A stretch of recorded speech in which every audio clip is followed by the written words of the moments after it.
அப்படி ஒரு mass intro எல்லாம் வேணாம், இது போட்டை லைட்டா திருப்பாங்க சார், தண்ணிக்குள்ள விழுந்துட்டேன் எனக்குன்னு.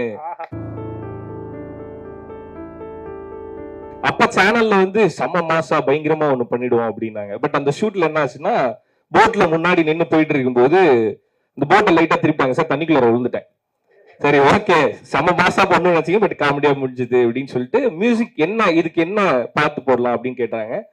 நிறைய மாசான மியூசிக்லாம் எடுத்துட்டு வந்தாங்க. பட் எனக்கு ஸ்பெஷலா என்ன தோணுச்சுன்னா, அப்படி ஒரு மாஸ் இன்ட்ரோ எல்லாம் வேணாம், இது அங்க ஆக்சுவலா என்ன நடந்ததோ அது வீடியோல ரெப்ளிகா ஆகணும், அந்த மாதிரி ஃபன்னாவே இதை ட்ரீட் பண்ணலாம் அப்படின்னு சொல்லிட்டு நிறைய மாஸ் ஹீரோஸ்க்கு பயங்கர மாசா போட்டிருந்தீங்க சார். ஆனா சென்னை 28ல வந்து ஜெய்க்கு வந்து ஒரு மியூசிக் போட்டிருப்பீங்க. அந்த மியூசிக் எப்படி இருக்கும்னா பயங்கர மாசம் ஆரம்பிச்சு போய் ஜெய் பாத்ரூம்ல உட்காந்து அழுகிற மாதிரி காமெடியா முடிஞ்சிருக்கும். எனக்கு அந்த பாட்டு தான் வேணும் அப்படின்னு சொல்லி என்னோட விஜே ஐடியோட மியூசிக் வந்து ஹே வாராண்டா பாட்டு தான் போட்டிருந்தோம்.